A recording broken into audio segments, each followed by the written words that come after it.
All right. So to get us going, I think I'm going to hand it over to Brittany.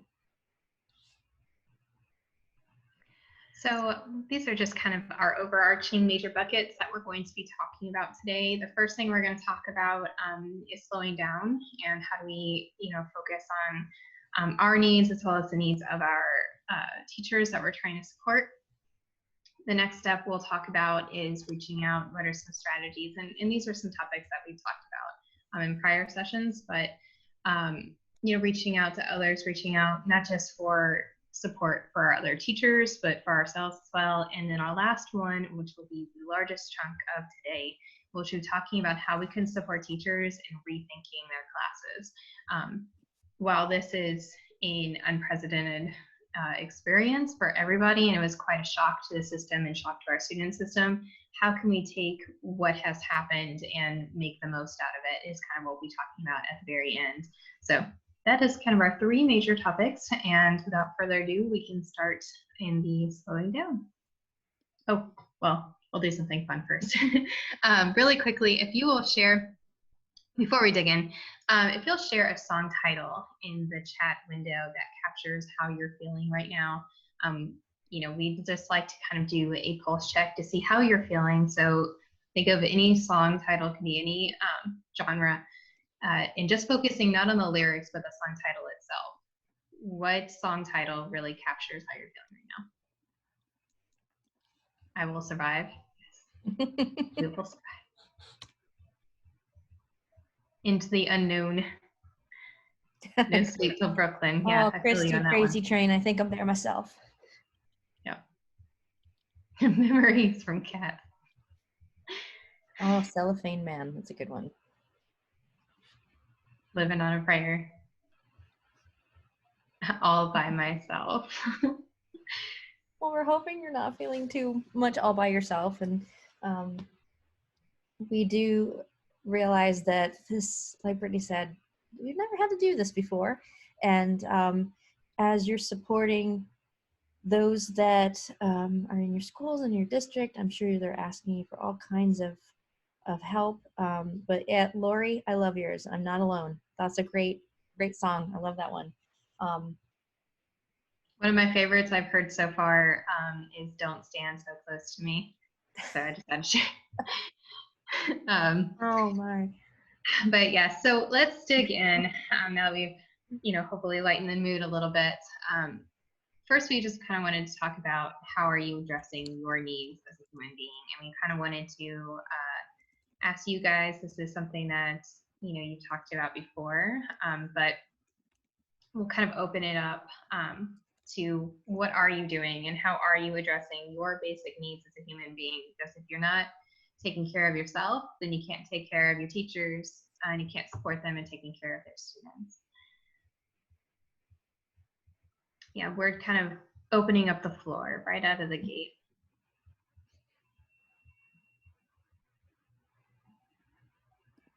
Yep, walking the dogs. That's been essential for me and my family to get out in the sun. Oh, Christy, you're still working out. Good for you. I have not been able to manage that. Nope. Michelle, too. Continuing to follow a schedule. Reading. A time on the porch. Getting in regular yoga practice. Oh, Christy, I'm sorry your half marathon was canceled. Maybe you can redo it in the future.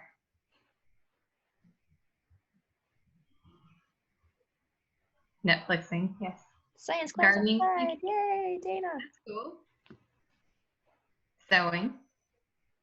It's a good, I find doing something kinesthetic helps get my brain off things, whatever that is, whether it's cooking or baking or gardening or sewing. Sometimes just making something makes you feel a little bit better.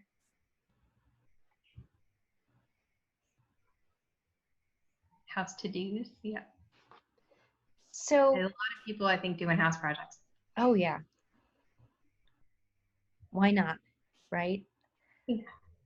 So, and with all of this, managing home and life and work all together at once, and it is a lot. And our reason for bringing this up is one, how are you addressing your needs, but it's also a really good idea to like check in on the needs of those that you support as well.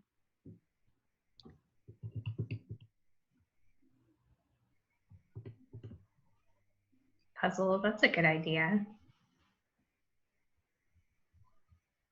And so you're still working at your office.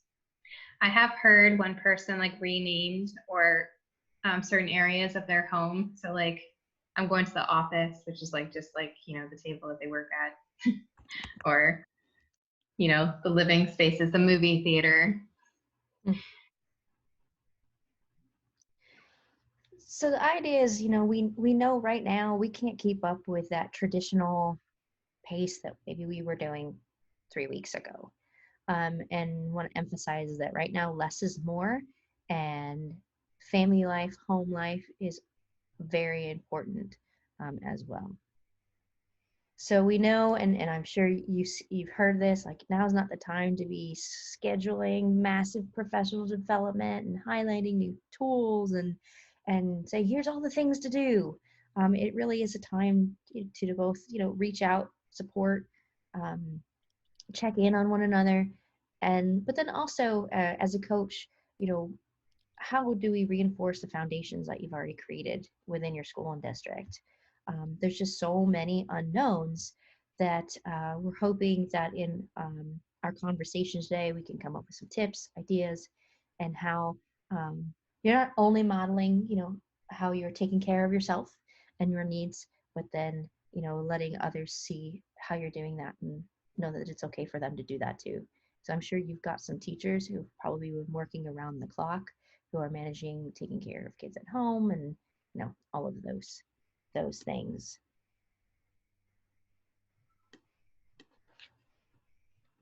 Last week we had some conversation at our FI Connects with this group about how do we informally kind of continue to reach out, continue to support our staff, but not make it feel like it's professional development or a check-in or something like that. One of the ideas that came out of it was coffee with a coach. And the very next day, I saw folks doing that. Is anybody in our group today? I wonder if they're here. We've got quite a few. Awesome. I see that it's been great. I've seen some people are doing some Facebook groups too to stay connected.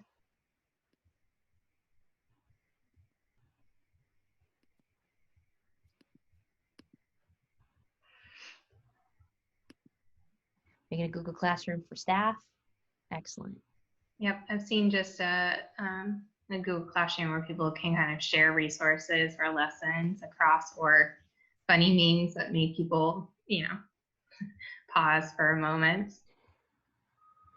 I love the idea of sharing the workload of creating lessons. Mm-hmm. Yeah, we really, if everybody, especially for teachers who are teaching the same content in the same grade level or something that's very similar, there's no reason for us all to duplicate the work in isolation, right? Just because we're working alone doesn't mean that we need to all be doing the same thing. And so if there's spaces where you can have them share what they're doing, never hurts. Glad you did your first one, Jennifer. That's awesome. Yep, chime time with the coach. I like that as well. That's cute. And even that, even just say like you have a Zoom check-in, or just say, hey, during this time, I'm here as your coach. Here's the Zoom link. It's reoccurring. Hop in, and they just know that you're available during that particular office hour time. So the goal is to continue building that relationship side, but we also have some things to support the management side of really helping educators understand what do they want to do during this time, how do they need to do it. Tomorrow Brittany and I each are doing separate educator discussions through FI Connects, and we've found in week 1 everyone was still kind of in shock and trying to figure out what it was, but it really only sounded like it was going to be 2, maybe 3 weeks. And last week, they were definitely, we perceived them as being pretty petrified. of what does it mean to be out for a couple months. So I'm sure they're reaching out and have lots of questions, and you making yourself available for that connection is very, very helpful. So are there any other ways that as you're continuing to connect and support with your staff, we see weekly PLC meetings, Google Meet, Zoom?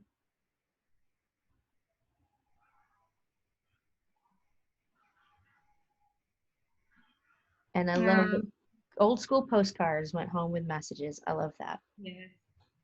Yeah, inviting admin, absolutely, especially as people have these kind of clarification questions of how much they're expected to be doing or are sending home to students.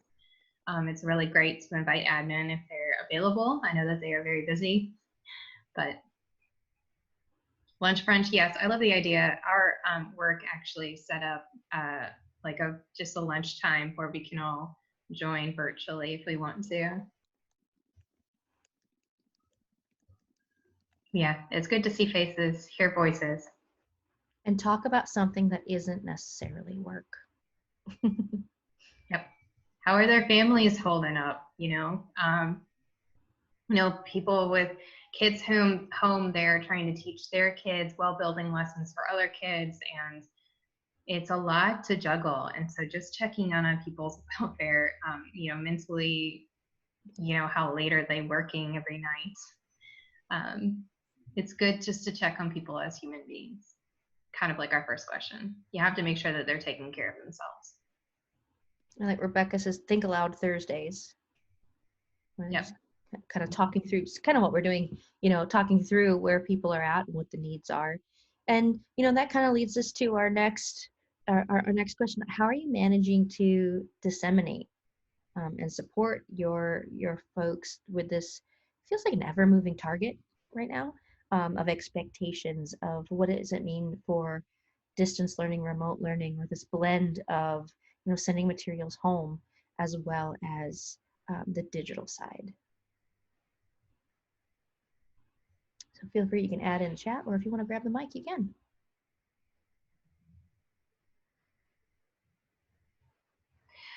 And to add, Jennifer, to kind of point out what you're saying, if you have opportunities for others to jump in video calls with students are so excited to hear from their teachers. Everyone that I've heard about doing Zooms with students, especially if it's not a regular thing, that they get so excited to see each other's faces, to see your face.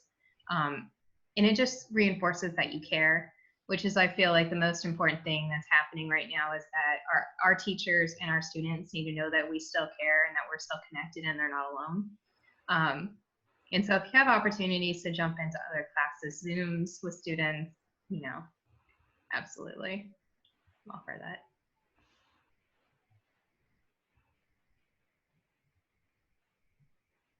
Hi, I'll throw this out there. I have noticed that my teachers have really been not proficient with a lot of technological things, but they want to be, and now that they have the time to be, they're racing ahead of where I expected them to go.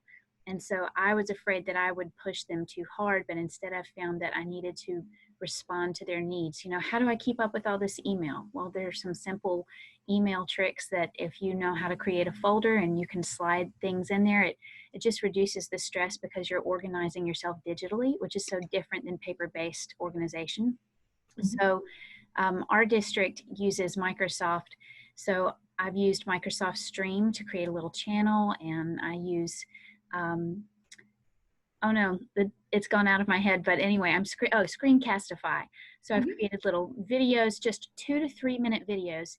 Here's how to organize your email. Here's how to host a Zoom chat.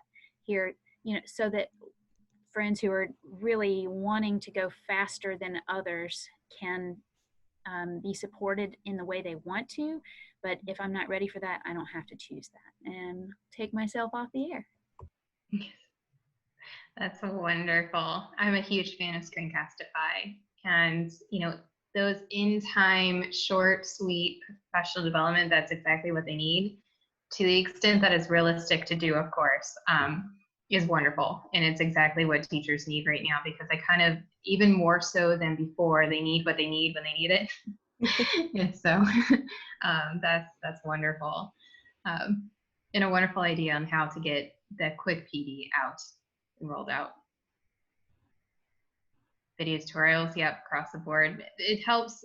I have found it's even faster to show someone through Screencastify than to try and explain it another way. Yeah, writing all the instructions down, and sometimes a video where the screencast is easier. And I see, 6th, 7th, and 8th grade PLC grade level meetings, ELA and math mini Zoom lessons. Our teachers are doing tutorials of her lessons. That's so that awesome. actually brings us kind of into our next piece. Yep. How are we going to help our teachers rethink class? And the concept here is, how do we take these lemons, that is our current situation, and make some lemonade and make the best of it? Because there is a huge shift, of course, in education that's happening right now with this abrupt change to virtual learning.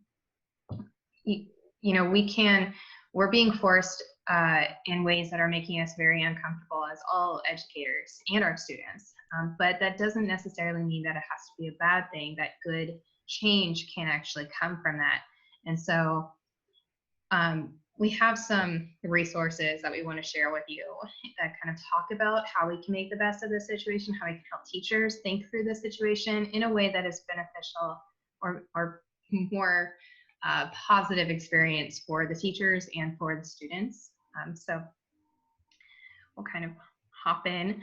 The first thing that we kind of wanted to talk about, and I'll turn it over to Jackie real quick, was helping our kids that don't have internet access, because they, of course, are incredibly important right now, and we don't want to widen the gap for those students. So like many of you, you're probably on social media and you're looking at like what's going out there, and there's just so much. And I have to agree, looking back, I think Michelle, you mentioned, you have to be selective with the resources and what you're spending your time reading. There's just so much that's coming out right now.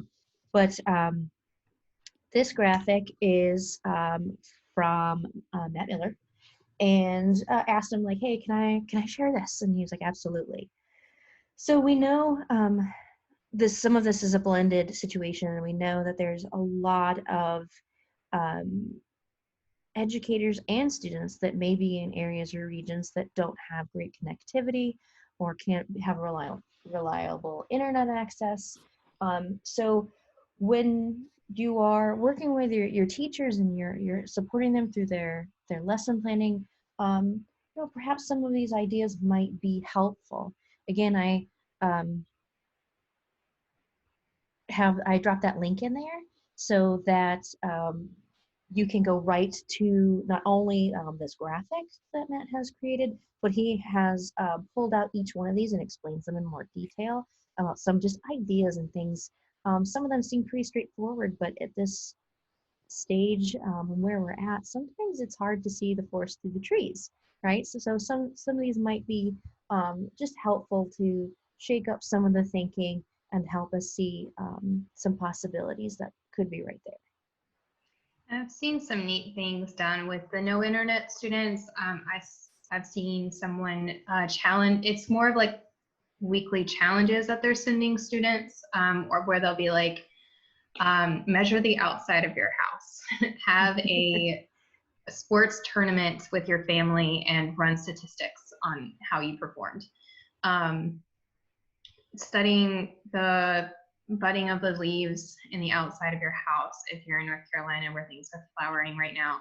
I've seen recreate pieces of artwork, like trying to stage it in your house with whatever materials you have available. Little things, but that's all about, instead of sending packets, because packets do so much, but if we're doing months of packets, the percentage of students who are going to do said packets are going to continue to drop, right? Reasonably so, because they're human and nobody wants to do endless packets. So for the students who don't have internet access or very limited internet access, or even there's some students, if you're out in a rural area, may not even have quality cell phone service for data.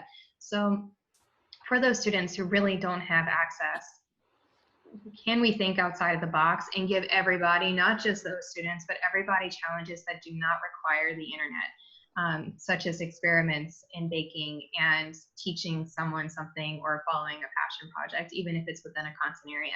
You know, that's the end goal. Because we don't have testing anymore, we don't have to teach the test. And that's kind of a point that we're going to be making a little bit further on, is now we don't have to stick strictly to the curriculum. And in a way, we really can't, because we can't continue our classrooms the way that we were before this whole mess happened, because we'll lose kids and we'll lose our minds as well. We just can't keep pace. So what are ways that we can help them be good learners, that we can help them learn content even cross-curricularly more naturally? Yeah, exactly. See, like, I'm working with middle school teachers, what you were saying, Brandy, and a lot of older kids are being babysitters for younger kids, and they don't have time, or we can utilize them like teaching their younger students. Like, that is an amazing skill to have. So we just kind of want to throw out as a kind of a beginning rethinking of our situation is maybe there's some things that we can do, slow down a little bit, make it a little simpler, and come out with some interesting challenges that are still teaching and challenging students, but just in a different way. And on that same link, I think about maybe an hour ago, Matt Miller also did a similar top 10 of how to teach virtually but not suck up too much bandwidth for educators that are having bandwidth issues or using while having virtual meetings. So if you click on that link and you scroll down, it's like the next link actually takes you right to that. So it's something to consider, and I see that problem-based learning or project-based learning is great for students that do not have internet. Yeah, pose a problem, and the students have to work it out with some scaffolding, but I'll check on that link, Michelle. And then likewise, I'm just going to drop into this chat something just kind of popped up for me just right before this chat. Slide Mania. If you're like us, we use Google Slides a lot, and they have developed a kind of a weekly lesson slide deck that teachers can use to help guide their students. So I just dropped that link in there. It might be something for you to check out later, and I will continue. I'll look for that link. I'll see if what's going on with that. Absolutely. So we're kind of building on the prior idea. Is there has been a wonderful letter from Lexington Public Schools. I don't know if you've seen it. It's from their superintendent that was sent out to parents that really outlined expectations for teachers, students, and parents for what to expect from this new virtual learning environment. And I 100% agree with all of their points. And so in giving full 100% credit to them, I wanted to pull out some great nuggets, because this is really important and something that maybe we can share with our leadership as coaches to advocate for our teachers and students, but also to help our teachers if the expectations are not clear about what we're supposed to be doing or what is best for our students and teachers. These might help guide. Again, going back to what Jackie said at the beginning, if you already have expectations that are from your leadership, then you do have to, you got to stick with those. But if you don't have a clear vision and your teachers don't, this might be something to help guide you. So the first one to kind of dig into was being mindful of time. There's so much going on right now for ourselves and for our students. We may have families at home that we're taking care of, might have small children or, children that we're caring for. We may have elder care. We just may have a lot on our plate as teachers and as coaches. And then on the other side, we don't know exactly what's going on with our students. Again, older students, there is a recording Crystal will share at the end. Older students may be taking care of younger siblings. They may not have good internet access. Their houses may be total chaos depending on what else is going on. How many people are sharing the same space. there's just so much unknown. There may at some point be taking care of a sick parent. You know, there is just too much for us unknown to know about what's going on with our students, that we have to slow down, which is again what we kind of talked about at the beginning.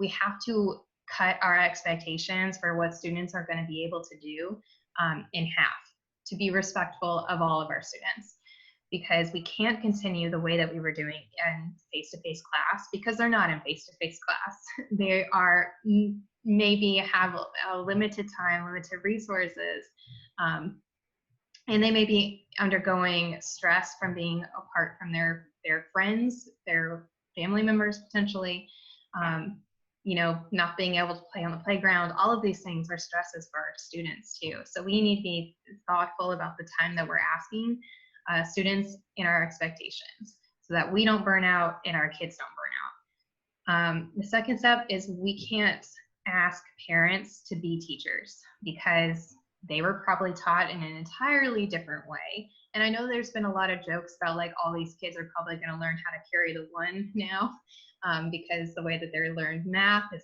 entirely different now than when even we were in school. So we can't expect teachers or parents to be teachers. We can set the expectation that they would help as much as they had when they did homework. That we can have as a reasonable expectation. But we can't expect them to pick up that role, because they're just not teachers. Even a teacher, even a parent is a teacher. They may teach in an entirely different way than you do, an entirely different grade level, and it's just not a reasonable expectation to make on parents who are running their own jobs, taking care of kids, are pulled 1,000 different directions. So with that in mind, we have to slow down, which goes back to the first one. The other way to think about being mindful of time and being respectful of what's going on is setting weekly and not daily goals. There has been some things that I've just seen on Twitter, so it's Twitter, where people are requiring students to be on video in quiet spaces, and students have to be 100% focused, and they can't turn their mic off, can't turn their video off. And that's really unfair, because some students may not be comfortable about showing what's going on in their house, may not be comfortable with what environment they have, and they may not, with the 1,000 other things going on, be able to focus for that amount of time. So I love the ideas that we've shared here about the short PD. Teachers can use that too, where they do shorter lessons where a student can focus when they have the time and space to focus. Not saying that you shouldn't do check-ins and have options for students to connect, but are there ways that we can think about things instead of daily requirements, weekly requirements? Instead of spans of time where kids have to focus, are there ways that we can lower that down? When we've already talked about the next little piece, and then I'll kind of open up the floor. So I know I've been talking for a little bit. Utilize siblings, older siblings, kind of what was shared earlier. Forgive me, I forgot the name of who shared it earlier, but asking older siblings can teach younger siblings, but that's also assuming that younger siblings have older siblings or siblings at all. So we can't make that a complete expectation, but if there's older kids that have younger siblings, challenging them to teach their younger kids, or work on projects together as a group. So if you send a challenge home, such as the like a sports challenge, you could get them to play together. And one thing that Lexington really pushed on, which I think is really important, is they actually told their teachers to not teach any new content at all.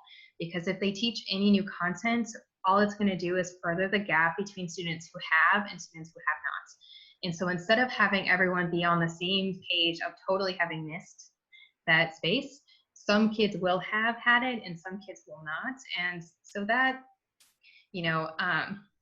I can argue it either way. But I thought it was really interesting that they basically put a pause in their education system and said, we're going to reinforce, we're going to work on skill sets, we're going to challenge students with non-tech activities. That's kind of what we talked about earlier. Hello, everybody. But we're not going to force new content on everyone. In creating, yeah, right. Baking, creating, experiments, observations, doing other things that pull on new skill sets, but not speaking and teaching specific content. Jackie, I think we lost our slide deck. Yep, it's coming right back up. There's high volume traffic right now. And some of the reason why the links aren't working for folks is that's why it's just not working. So do you see the there we go. Slides now? Okay, excellent. Yep. Thank you. I couldn't remember what the 6th point was, so I'm glad we brought it back. I was about to pull it up on the phone. Last one, feedback and communication. Kind of what we've already mentioned so far. There has never been a more important time for people to feel connected and to feel like people care, that your students feel like they are cared for, that your teachers feel like they're cared for. And so communication, if we achieve nothing else, making sure that our students and our teachers feel like they are not alone in this situation should be our #1 priority.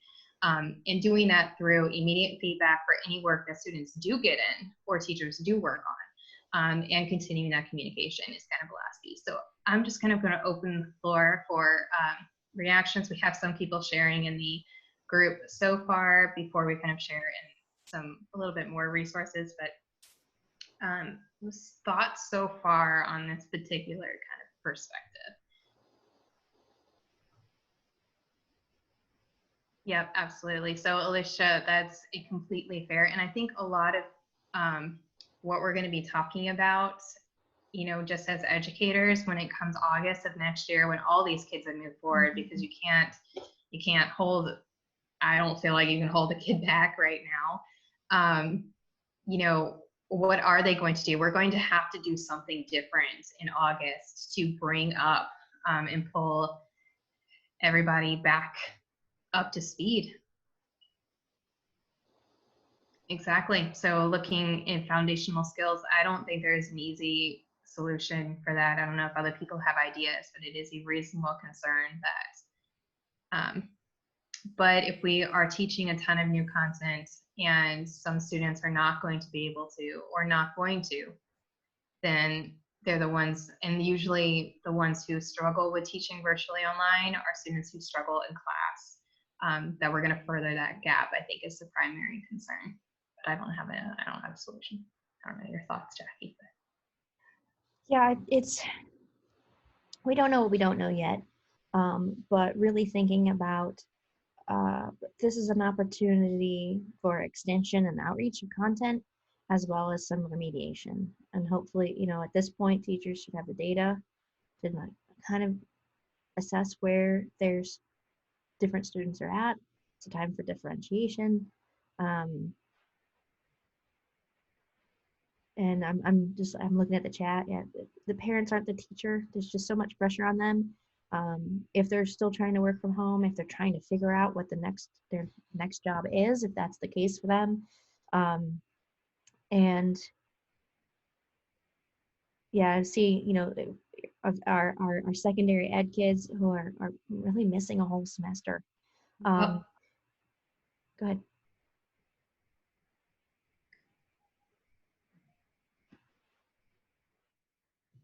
It's not easy, and it's going to be a huge challenge come August, that we are all, just like we're getting through this, we will get through that in August as well, and we'll try and navigate as best we can with our students.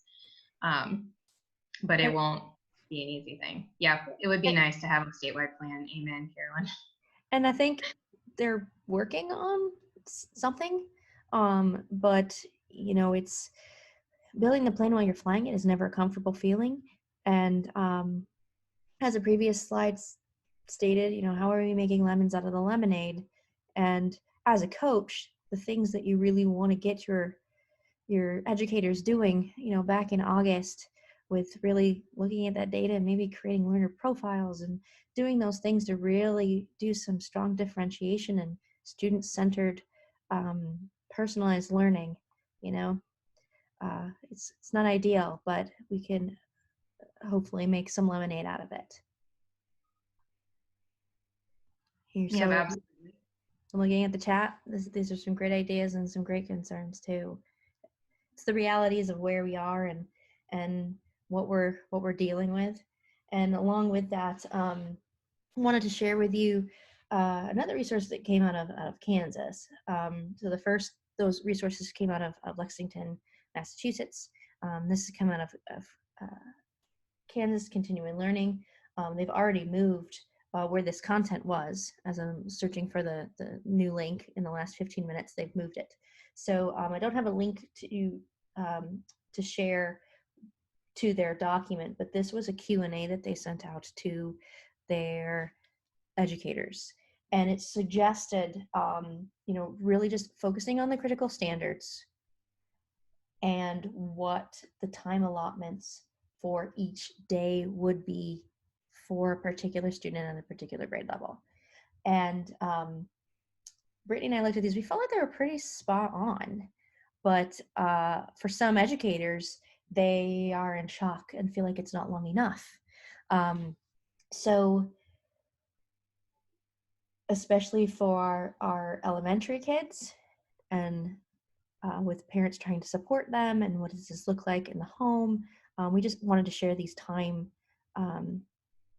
suggestions and recommendations with you as well, that maybe you could pass them along to your educators, give them some perspective about maybe what they're planning for. I've seen some parents post on social media of the 40-page packet that their 8-year-old was sent home, and it has 34 assignments in it that are due on Monday.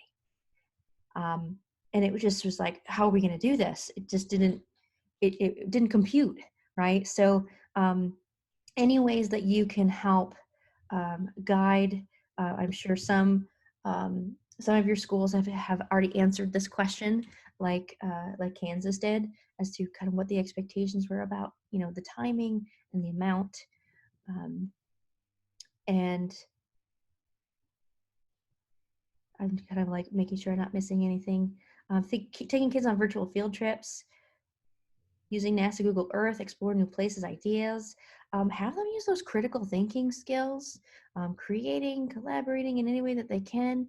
But the goal is, what are those critical standards that needs to be met as best as we can before August rolls around and they're in a new grade level and they've missed a big chunk of what they need. Mm-hmm. And then also to support that, I'm going to drop in this link to a video from a colleague, Kristen Zemke. She's awesome. She has been doing these little mini video lessons about how she does mini video lessons for her kids. And ultimately, they kind of flow like this. So we want to share this with you in the hopes that, again, if we can keep things simple for those that we support to really help them, her lessons they're in the form of a video, but her lessons, whether they're virtual or not, they start with her, right? She introduces the lesson. She says, I'm going to show and tell you what you're going to do. She'll use language like, okay, now stop, play, pause. I want you to go ahead and try. So then there's engagement. And then it always comes back to the teacher.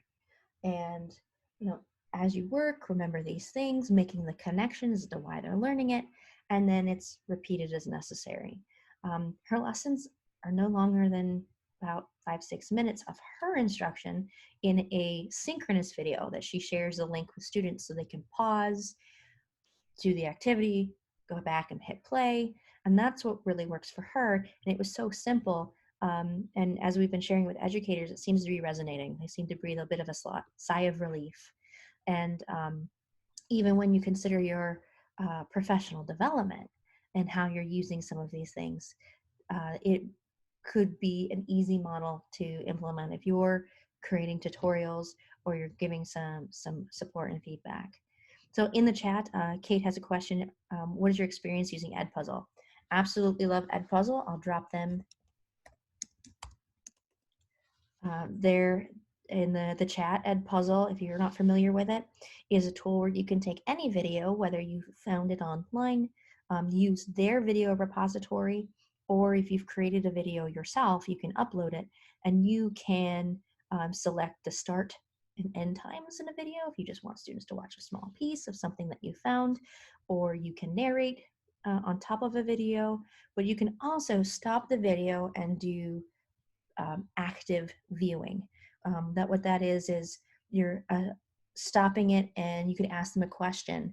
It could be short answer, it could be multiple choice, or it could just be some text getting them to stop, reflect on something before they continue the video. So it's like you're right there with them. You can also use it for some assessment, right? If you ask them a question, what did they see? What did they hear? What did they learn from the passage they just viewed?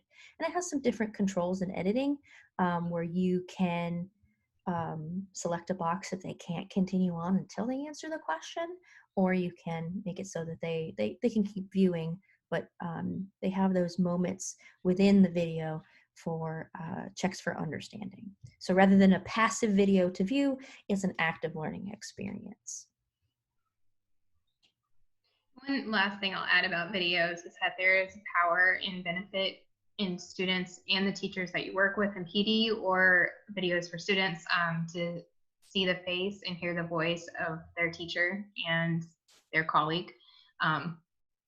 It can sometimes be easy if we can find a video that has the same general content to send that. The students are less likely to engage in videos that are made by someone else. There is, again, power and an engagement value of someone seeing your face and hearing your voice, whether it's professional development or a lesson for students.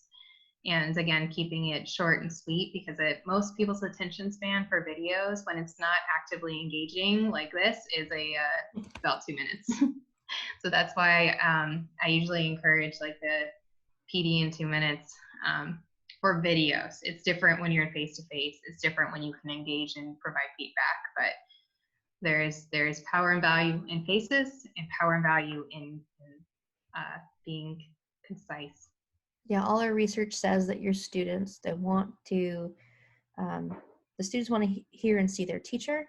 Likewise, your colleagues, they want to hear and see you. So just finding a tutorial of somebody who's showing it doesn't connect as much as it will be if it's from you.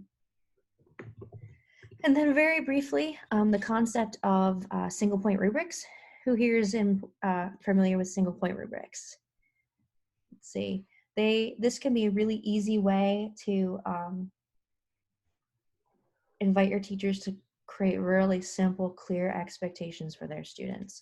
I first came across single point rubrics from the Cult of Pedagogy blog, which is a great resource if you're not already familiar with them. They have amazing things. And she's been really writing some very simple, straightforward, but realistic and applicable stuff over the last week. Why do we like these? They help us be really specific, immediate, and balanced. So on this rubric, you see like at the top, in this example, there's some standards. Because again, we just let's focus on the crucial standards. No busy work, no stuff to just get lost. Or if we're reviewing things that we've already done in class. But then the center is proficiency. What is expected from the learning? On the left, what are areas that need working on? And then on the right, where are those areas that they have exceeded expectations? Much simpler to understand by a student, even a parent who might be supporting the learning. But then this is a simple document that the teacher, when they are talking one-on-one with their student, that perhaps they can just have a better guided conversation about where they're at and what they're doing well and what they can work on. And then as a coach, we have used these with our coaches as well in just what are your expectations as you're continuing to support your colleagues in what they're doing. And it's just helpful to guide the conversation. And then lastly, it really helps the learner know where they stand and keeping that feedback, which is so important, succinct, right? What can the student do? That genuine praise. What does the student need to work on? Focusing on one skill to critique versus multiple errors. And then, what can the student do better? So we really like the simple single point rubric, and it helps just simplify that feedback. But again, encourage your teachers to keep it simple, but keep that feedback loop.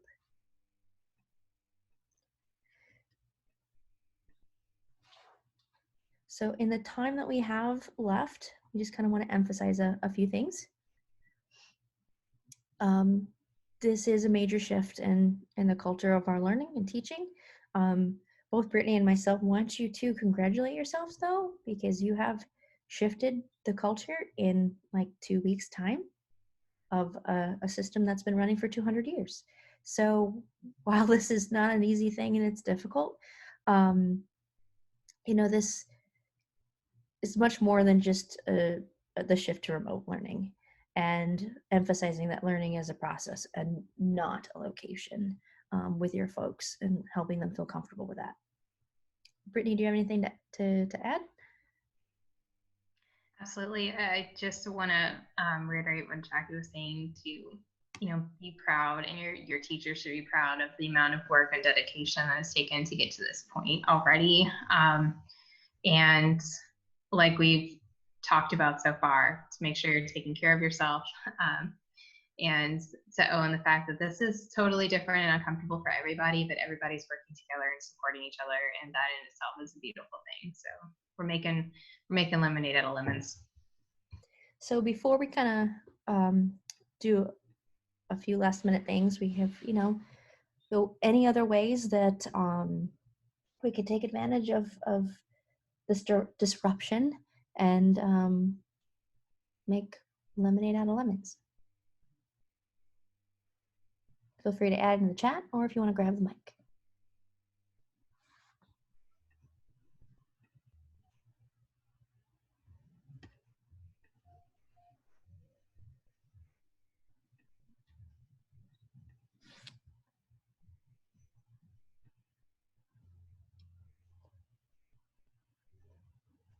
Well, before we wrap up, we do want to just drop into the chat. We do have some feedback for you that we would like you to check out. We need some information from you, and as you're kind of typing in your last thoughts, one note, we are doing a slow chat on FI Connect's hashtag on Twitter. So if you are interested in ways that you can, not only for yourself, but supporting your staff on how you can keep taking care of yourself and one another, there's some resources there.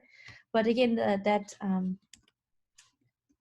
this link will take you to a very brief evaluation and feedback form for us. This is our third week doing the FI Connects discussions, and we want to continue them, but we want to continue them in a way that works best for you in participating with them.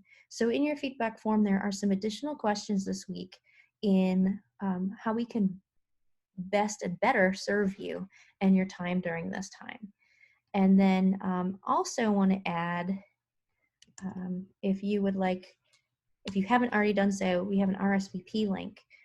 If you go to that link and sign up, you will get up-to-date information on the continuing FI Connects schedule and how we are going to move forward and continue. So please give us some feedback in that survey. And then if you are looking for a certificate that you have participated with us, when you complete that survey, don't click out of it just yet. You want to, when you hit submit, a pop-up window is going to start and a link is going to be shared with you. That link will give you access to your certificate for participating today. We understand that some educators are keeping track of what they're doing and when they're doing it, and they need to submit those. So we want to be cognizant of that and have that certificate available should you need it. So those links are there in the chat. Again, for the survey link, don't hit submit and then close out too fast, because you will miss that certificate link if you're looking for it. And then lastly, we hope that you come back and join us, as well as, pass along that tomorrow we are doing the Educator Chat. So you are welcome to join in on any of those if you would like to continue sharing ideas and supporting educators across the state of North Carolina. But we've also got folks from different states who've been joining us, and we have gone international. We have educators from Canada joining us as well. So And no, I am not in the tropics. This is a beautiful virtual background to hide the messy house that I am currently sitting in. So it is an option in Zoom. If you go to your video menu, and there's a down arrow, and you click on that, you will have access to virtual backgrounds. So many of you have asked, how can we get access to the recording? Recording, give us an hour and we'll have the recording and a transcript of the chat at this YouTube channel. You'll also have access to the other FI Connects conversations that we have already had, sharing ideas and thoughts. And if you would like a copy of the slides that we have viewed today, we will have a copy of those linked to the video as well. So that was fast and furious, I know. We also have some free online courses for educators happening. If you are interested or looking for ways that you can build capacity during this time, we have the place.fi.ncsu.edu and courses that are open. And of course, these are always free. But with those courses, you can earn CEUs. So again, if you've got any questions, Brittany and I, we are going to be, we'll stay on just a little bit, make sure that you have what you need. Thank you so much for filling out that feedback form for us. And again, look for that link to get your certificate. But please keep in touch. Let us know how it's going and how we can continue to support you at this time. Thank you all so much.